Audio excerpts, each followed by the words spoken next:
terrorist attacks have been untying throughout the world, but it seems it is important till it affects a first world country.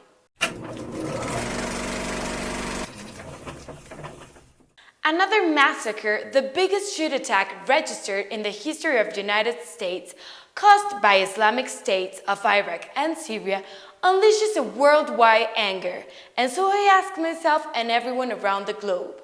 Is it more worrying a shoot attack or a massive suicide bomb in a first world country than the 250,000 killed in Syria?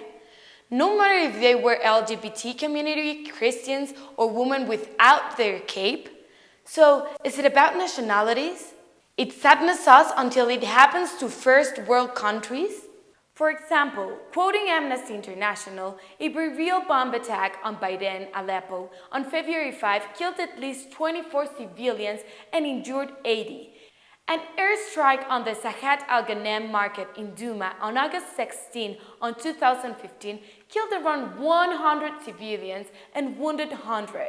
At least 262 civilians were killed in direct attacks by Islamic State on the town of Kobani on June 25. Not making the same emphasis or samples of angers of whatever has happened in countries in Middle East leads to a kind of discrimination to those people of whom, because their nationality, live under unjust circumstances, such as a state of war. Before I even get started arguing, I underline that I strongly condemn any act of discrimination, this meaning race, religion, political, or sex preferences.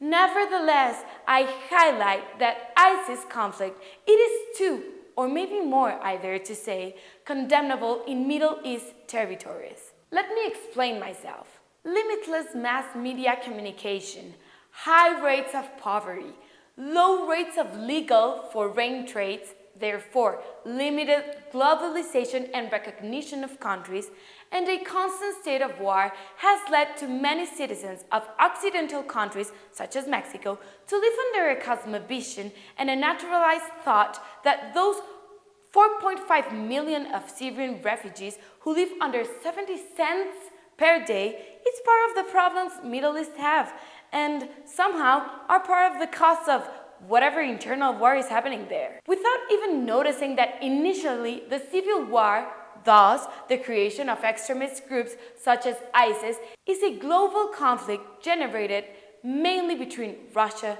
France, United States, Saudi Arabia, among others, because of oil resources interests. In order to remain oil resources, countries throughout the world have taken a position in favor or against Syrians conflict leading to actual war in the territory. United States has taken part of the civil war by training some rebel groups against the regime of Assad, and Russia, on the other hand, support the current governance. Therefore, both, with their respective allies, Russia and United States, promote the war. International organisms have, since the first massacre committed in France, pressured Russia to withdraw from the conflict. Even though Russia has limited, at least in speech, the relations with Syria's regime, in last conferences since Belgium attacks, Foreign Minister of Russia declared that it was a bigger country conflict in which more than 22 countries at present times buys illegal oil to rebel groups such as ISIS. Countries around the globe do not take part of the solution. Qatar, United Arab Emirates, Saudi Arabia, Kuwait, Bahrain, Russia, Japan, Singapore, South Korea, and much more have zero resettlement places to Syrian refugees. In conclusion, diplomats argue still going on. Anger around the globe when globalized countries suffer increases. But 100 Middle East civilians still die every day because of economic interests. And the resolution and help from other countries still almost zero. Muchas gracias, colegas. Esto fue todo y yo soy Van Monch.